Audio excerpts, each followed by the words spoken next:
Pemirsa, Bareskrim Polri telah memastikan ijazah Presiden ke-7 Joko Widodo asli setelah melakukan serangkaian penyelidikan dan uji forensik. Meski begitu masih ada sejumlah penggugat ijazah Jokowi yang menganggap uji lapor yang dilakukan Polri bukan hasil final dan mengikat. Sehingga masih diperlukan pembuktian hasil uji dari sebuah alat bukti, yakni ijazah itu sendiri hadir sampai di pengadilan. Kita akan diskusikan bersama terlapor kasus ijazah Jokowi yang juga pakar telematika Roy Suryo. Kemudian juga ada Ketua Umum Solidaritas Merah Putih, Bang Silvester Matutina, dan Kabareskrim periode 2008-2009, Komjen Pol Purnawirawan Susno Duaji. Selamat sore Bapak-Bapak, terima kasih sudah hadir di NTV Prime melalui sambungan Zoom. Ya. Selamat sore semuanya. Selamat sore Mas Roy. Selamat sore Baik. Ya, saya ingin mulai dulu ke yang lagi banyak dicari-cari, Mas Roy Suryo. Mas Roy, intinya Anda tidak akan puas sampai Anda melihat secara fisik ijazah Pak Jokowi lulus dari Fakultas Kehutanan. Ya, sebenarnya bukan hanya saya, artinya Muslim masyarakat Indonesia.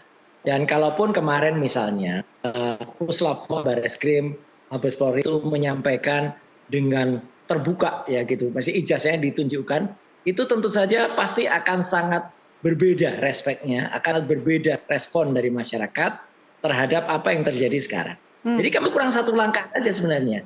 Jadi ijazahnya tunjukkan, kemudian hasil yang sempat saya tanyakan itu yang saya inginkan. Alhamdulillah Puslapor sudah mengikuti apa yang disarankan, uji tinta, uji kertas. Tapi yang paling penting apa? Bukan parameternya, tapi hasilnya.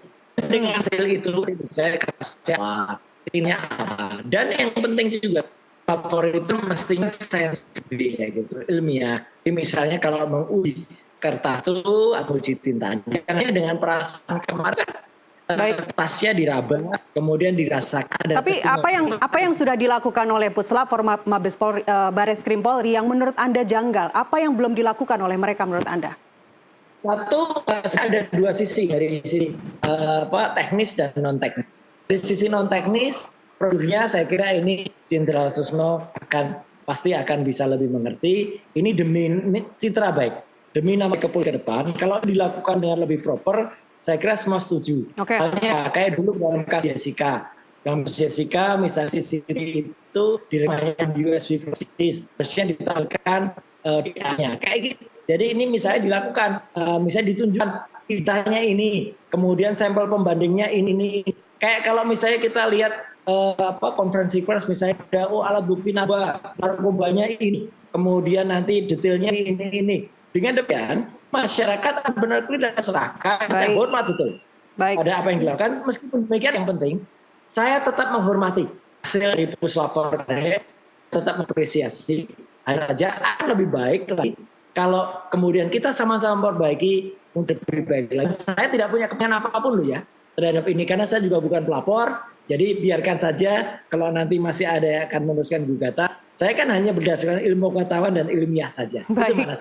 Pak Susno silakan langsung dijawab. Anda pernah di Kabareskrim. Pak Susno, apakah Bareskrim Polri harus menunjukkan bukti-bukti yang sudah didapat, yang sudah diperoleh seperti permintaan Mas Roy tadi? Baik, terima kasih. Selamat malam Mas Roy, Mas Silvester, para pemirsa sekalian. Jadi pertama kita bagus sekali ya dengan sikap Mas Roy, kita patut hargai karena Mas Roy ini salah satu juga ahli yang sering dipakai di Bareskrim. Yang kedua, terima kasih juga dan penghargaan kepada Polri yang sudah bekerja siang malam ya dengan serius dan hasilnya sudah diumumkan. Namun demikian, ada pun kekurangan-kekurangan yang dia katakan Pak Roy tadi ya, itu sebaiknya memang begitu ya. Artinya ijazah yang dipersoalkan itu ya diperlihatkan. Kenapa? Karena ini kan harus dianalogkan. Menganalogkannya kepada apa? Kepada ijazah yang asli. Nah, ijazah yang asli itu adalah ijazah yang dikeluarkan oleh UGM tahun 98 tahun 85 Fakultas Kehutanan. Itu pembandingnya. Dicocokkan misalnya, oke, kertasnya sama, tulisannya sama, tintanya sama dan lain-lainnya sama.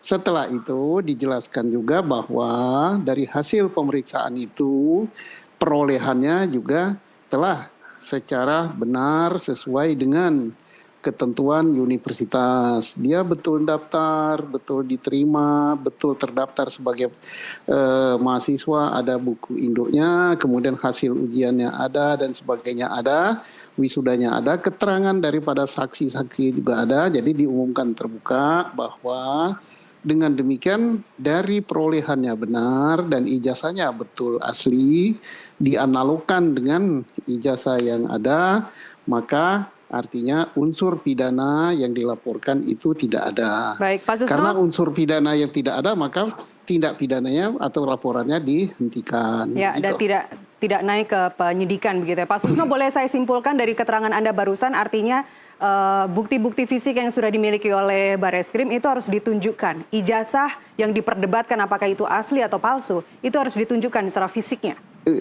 Secara hukum bukan harus ya, tapi kan kita kan apa yang berlaku di masyarakat, kan masyarakat kan mempersoalkan ijazah itu. Ya, baik. Jadi makin terbuka, makin bagus, itu pertanggungjawaban sosial dari instansi Polri kepada publik. Bagus itu, saran yang bagus ya. Bagaimana dengan diksi yang digunakan oleh Bareskrim kemarin bahwa ijazah Jokowi identik dengan aslinya? Selama ini yang dipermasalahkan adalah otentik atau tidak, tetapi diksi yang digunakan adalah identik dengan aslinya dan membandingkan 3 ijazah teman seangkatan Pak Jokowi. Identik itu kan sama dengan sama, serupa, percis gitu kan, bahasa Indonesianya. Artinya tidak palsu. Kalau udah sama percis kan itu kan bahasa laborat, bahasa hukum, tapi bahasa pasarnya kan percis gitu. Kalau memang sama persis, kalau memang sama persis, kenapa tidak disebut asli, otentik saja, Pak Susno? Mereka kan menggunakan bahasa hukum ya. Kalau asli, autentik berarti ada yang palsu gitu kan. Tapi bahasa hukumnya gitu. Persis dengan yang ini diakui berarti yang itu kan diakui juga. Baik. Mas Roy tahu persis itu bahasa laborat, bahasa hukum gitu. Sebelum saya ke Bang Silvester, izin saya ke Mas Roy terlebih dahulu, soalnya sepertinya udah pengen nanggepin nih masalah identik itu sama persis atau bisa dibilang asli atau otentik. Menurut Anda, Mas Roy? Ya, yang sampaikan Pak Jenderal Susno dan sekali beliau pengalaman lah, apalagi kalau skrip.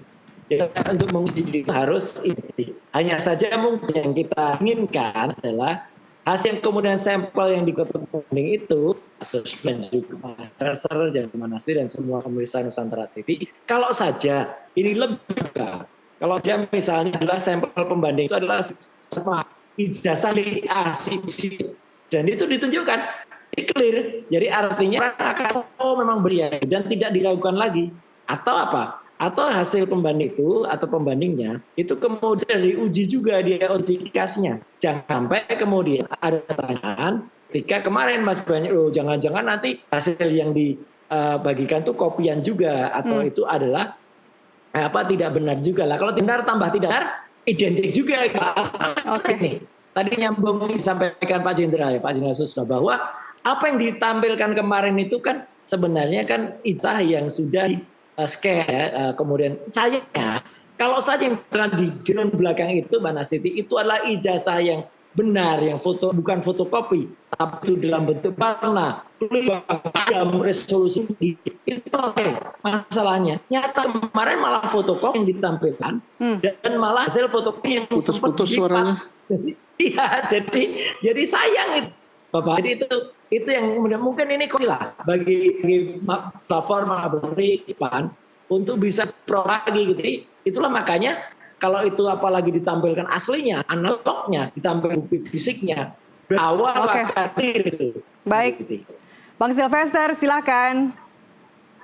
Ya, jadi Pak Susno, Mas Roy, jadi kita kalau kembali lagi mengulang ya, saya tadi melihat lagi video konferensi pers oleh Dirti Pidum, Pak Juhandi ini, bahwa sebenarnya ijazah yang diteliti oleh laboratorium forensik itu adalah ijazah asli Pak Jokowi, yang identik juga dengan ijazah asli dari 3 orang teman angkatannya, ya kan, yang mana sebenarnya bukan hanya ijazahnya, ya kan, skripsinya beliau, terus segala macam KKN di mana, sekolah SMA-nya, ijazah SMA-nya, sudah diteliti dengan saksi-saksi puluhan orang. Jadi saya berpikir bahwa kerja keras dari Mabes Polri ini berbeda dengan Mas Roy sama si Rismond, yang menurut saya nggak sampai ke yang hal-hal detail kayak begitu. Jadi intinya, ya nanti saya sambung dulu Mas Roy. Terus yang kedua,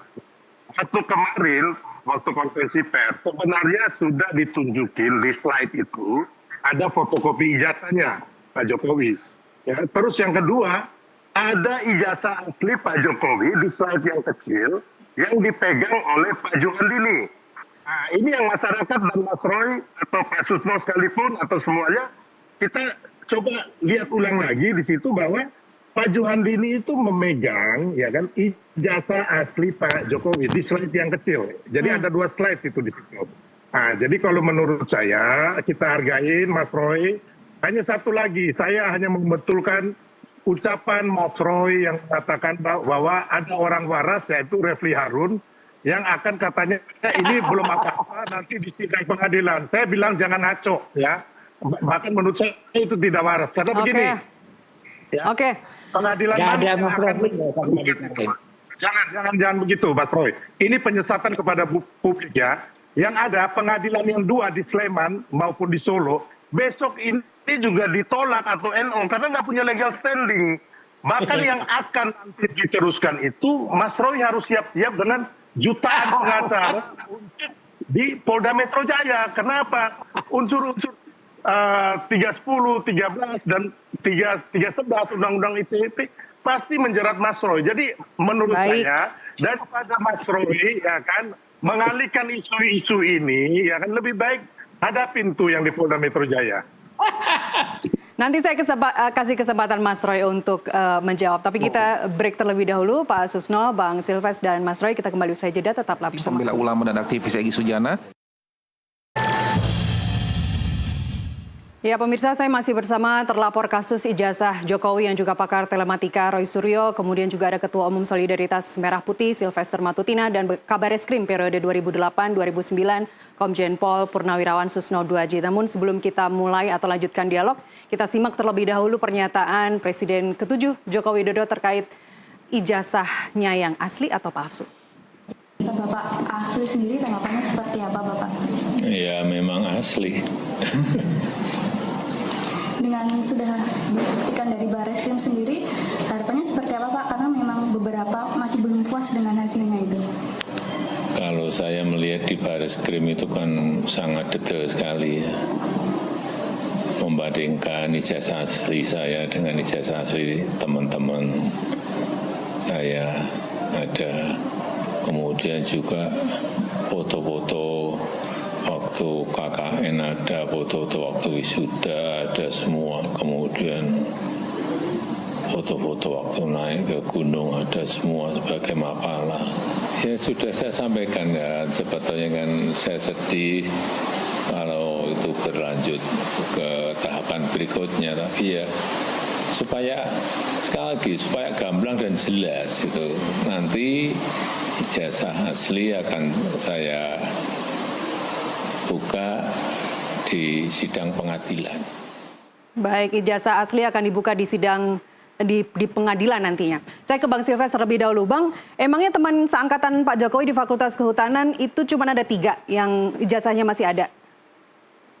Banyak sih Paknya, hanya kan yang diselidiki atau diperiksa oleh Bareskrim itu kan 3 orang yang mempunyai ijazah asli yang identik dengan ijazah asli Pak Jokowi. Kalau seangkatan gitu, kan harusnya sama semua Bang ijazahnya. Oh ya pasti, seangkatan itu sama semua. Makanya saya bilang tadi yang diselidiki itu baru 3 orang. Tapi kan selain identik ijazah, itu juga ada ijazah SMA juga diselidiki. Terus kepada semua teman-teman pengurus di UGM ataupun di SMA-nya, terus dekannya, segala macamnya, dosen pembimbingnya, semuanya kan pastinya itu puluhan orang yang sudah diperiksa. Satu angkatan ada berapa sih Bang? Saya kurang paham itu kan. Baik, ini berarti lulus tahun 85, lulus 85 berarti S1 Fakultas Kehutanan apa? Insinyur atau dokterandes waktu itu ya? Itu kalau kita lihat tuh insinyur ya. Tapi Dr. Andus ini saya harus mengatakan waktu itu ada peresmian pabrik Sritek, kemungkinan salah penulisan. Jadi Dr. Andus itu. Jadi saya harus mengingatkan ke masyarakat jangan terkecoh dengan Dr. Andus yang waktu peresmian di Sritek. Karena itu salah penulisan. Baik, artinya ini nanti akan ada lagi teman-teman Pak Jokowi yang akan memberikan ijazahnya yang identik dengan milik beliau, begitu? Oh, sudah nggak perlu, karena kan untuk penyelidikan di Barreskrim kan udah selesai. Udah pastinya akan dikeluarkan SP 2 lidik, surat penghentian penyelidikan, ya kan? Terus bahkan sudah tidak bisa masuk ke pengadilan. Makanya saya bilang tadi, Mas Roy dan Refli, saya tekan kembali bahwa waras yang mana, mau pengadilan mana. Sedangkan pengadilan yang di Solo dan Sleman, lihat saja, menurut saya kemungkinan besar nih akan ditolak atau NO, karena legal standingnya nggak ada. Orang-orang ini mengajukan gugatan. Yang harus dihadapin Mas Roy dan kawan-kawan itu adalah yang di Polda. Kurang satu yang belum disebut Bang Silves tadi, Bang Rismon juga diminta untuk waras. Oke, saya ke Pak Susno terlebih dahulu. Baik, Mas Roy, nanti saya kasih kesempatan untuk tanya. Pak Susno, Anda berada di tengah saat ini, pas banget Anda berada di tengah. Tadi kalau Bang Silves bilang pengadilan di Solo ataupun di Jogja itu kemungkinan besar akan NO. Tapi masyarakat juga berharap, Pak, sebenarnya. Karena perdata itu kan ceritanya atau tujuannya, gold standardnya adalah mencari solusi, bukan menghukum. Jadi menurut Anda, Pak Susno, secara netral, Anda posisinya di tengah, NO atau tidak menurut Anda pengadilan? Kita malam ini membahas tentang pidana ya, tentang ijazah palsu. Kalau terbukti ijazahnya palsu, maka kena pidana pemalsuan ijazah, menggunakan dokumen autentik yang palsu dan sebagainya. Dan itu sudah ada pengumuman oleh aparat penegak hukum yang menyelidiki kasus ini. Nah, kita kalau melebar lagi ke masalah perdata, sebaiknya Anda hadirkan ahli perdata. Saya di sini bukanlah ahli perdata, saya berbicara sebagai orang ahli dan berpengalaman di bidang penyidikan selama 35 tahun lebih. Jadi kalau saya memasuki hal itu, saya salah. Saya tukang pecel, nanti kasih komentar masakan steak, masakan Eropa, jadi keliru ya. Anda bertanya keliru ke saya. Baik, baik. Mas Roy, Anda dan Bang Rismon juga sudah mengecek gitu ya, menguji sendiri. Tapi yang Anda uji itu kan juga bukan ijazah asli dari Pak Jokowi. Bagaimana Anda memastikan bahwa tipe atau teknologi yang digunakan tahun 85 tidak secanggih yang Anda saksikan, misalnya secara digital? Gini. Jadi selain ijazah ya, yang sudah saya pegang sebagai primary evidence itu adalah skripsi, dan skripsi itu disaran langsung oleh rektor saat itu Profesor Moro di kampus Kehutanan Universitas. Skripsi, mohon maaf Mas Roy, belum jelas suaranya. Skripsi yang sudah diunggah di perpustakaan UGM atau skripsi dalam bentuk fisiknya di perpustakaan? Skripsi dalam bentuk fisik, skripsi fisik ya. Jadi skripsi fisik itu ada bukti kiri ya, itu primary evidence. Kalau ijazahnya itu kan yang ada di waktu itu adalah yang diunggah oleh saudara Sandi, ya gitu. Kalau yang baik, kita tentu saja nanti sampel yang baik, gitu loh. Dan kenyataannya yang sekarang kemarin juga Sandi sudah menyampaikan langsung di tempat depan Jokowi, dia mengatakan bahwa dia minta maaf pada Jokowi karena dia sudah membuat itu yang dan dikatakan itu asli. Jadi sebenarnya nggak ada masalah dengan itu. Apa itu mau dipermasalahkan pengunggah dan kalau skripsinya Anda sudah pegang tidak perlu dipermasalahkan, artinya ijazah ini bukan menjadi mayoritas lagi, ijazah ini bukan menjadi objektif lagi. Justru skripsinya itu sangat bermasalah Mbak Nanti. Skripsi itu sangat bermasalah. Di skripsi itu tanda tangan dari Profesor Dr. Ahmad Sumitro itu ditolak oleh anaknya yang namanya Mbak Aida Greenberry. Aida Greenberry yang ada di Australia itu menyatakan itu bukan tanda tangan Pak Ahmad Sumitro. Nama Pak Ahmad Sumitro nggak salah penulisannya. Terus tidak ada lembar pengujian, ini yang paling penting. Masa skripsi yang nggak ada lembar pengujian kita lulus? Jadi mungkin saja kalau tiba-tiba ijazah bisa dikatakan asli tapi palsu ya gitu, tapi dihasilkan tanpa melalui proses skripsi. Nah ini kan yang aneh, dan skripsi itu diteliti itu kemudian hanya diraba, kemudian dikatakan itu perasaan itu ada cekungnya. Come on gitu ya, ini kritik bagi kita semua lah untuk kebaikan ke depan. Jangan sampai Mabes Polri, Puslapor yang punya peralatan sangat canggih itu menguji hanya di perasaan saja, gitu loh. Harus dengan alat yang canggih kan. Kita aja bisa melakukan itu gitu, dengan carbon dating 14 untuk uji kertas, dengan menggunakan uji tinta gitu. Tapi ini apa? Intinya yang kemarin itu harus diperbaiki. Dan satu lagi, tadi kita nyebut-nyebut nama Krim ya. Sayangnya kita nggak usah lah, itu gibah namanya. Tapi akan makin banyak nanti ahli-ahli seperti kemarin. Ada Profesor Jamin Ginting yang juga menyatakan mengkritisi itu para hukum pidana. Ini proses ini salah gitu. Proses ini aneh. Proses ini harusnya yang namanya penggalian itu ada di level penyidikan gitu. Tapi ya biar masyarakat itu mana Siti, kalau ternyata ada banyak ada banyak profesor nanti yang mengungkapkan, tapi ternyata diabaikan begitu saja. Baik, bukan gibah kalau ada data-data ya Mas Roy. Bang Silves, boleh ditanggepin singkat saja Bang? Ya, yang saya bilang tadi, ya kan, Mas Roy harus fokus ke Polda Metro Jaya sebagai sahabat ya, karena ini susah banget untuk mengelaknya, makanya harus minta bantuan Pak Susno, 2 haji senior. Terus yang kedua, kenapa saya bilang kemungkinan besar ditolak di PN Solo dan di Sleman, karena mereka satu nggak punya legal standing-nya, dan semua bangunan untuk maju, ya kan, kayak kemarin itu ada masuk lagi penggugat baru ya kan, ternyata penggugat itu nggak punya pegang apa-apa, akhirnya diusir oleh hakim ya kan. Terus yang kedua, kita harus melihat bahwa sudah pernah 3 kali gugatan mengenai ijazah palsu ini ditolak oleh pengadilan.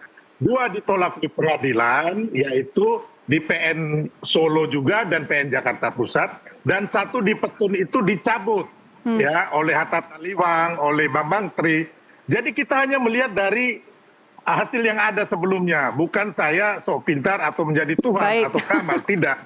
Gitu loh ya. Jadi Mas Roy, sekali lagi saya ingatkan, Mas Roy fokus bahwa 1 juta pengajar untuk di Polda Metro. Gitu. Baik, ya. Terakhir Pak Susno, mohon maaf, singkat saja Pak Susno, Anda sebagai dulu mantan Kabar Eskrim, Anda menangani kasus-kasus yang sensitif, bagaimana Anda melihat kelanjutan kasus ini? Perdata jalan, pidana juga tetap jalan. Yang perdata ada ranahnya sendiri, pidana ada ranahnya sendiri. Pidananya 2 kan, 1 di Bareskrim. Apa yang dilakukan oleh Bareskrim itu menjadi dasar juga untuk dilakukan oleh penyidik yang ada di Polda Metro Jaya ya.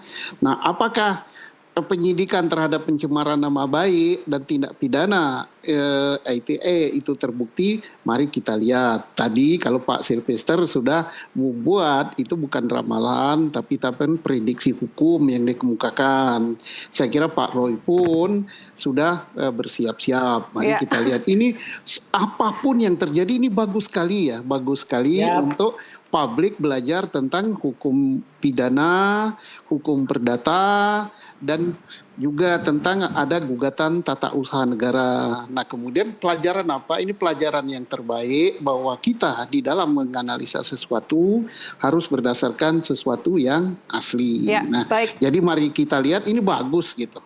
Dan juga termasuk cara berdebat, cara berdiskusi malam ini bagus sekali. Pak Silvester dengan Pak Roy ini bersahabat, tidak saling menjelekkan. Ini pelajaran. Pak Susno kebetulan, bagus ya. Pak Susno kebetulan Bang Silves sekarang lagi ada di Solo. Ada pesan untuk Pak Jokowi, Pak Susno? Iya, saya juga berada di Solo, makan nasi liwet di Solo malam ini. tapi saya tidak bertamu ke tempat Pak Jokowi, saya makan nasi liwet. Baik, Pak Susno di Solo, Bang Silves di Solo, Mas Roy yang nggak diundang. Oke, terima kasih Bapak-Bapak sudah berdiskusi di NTV Prime. Sehat selalu, selamat malam semuanya. Terima kasih. NTV Prime masih akan kembali usai jeda, tetaplah bersama kami.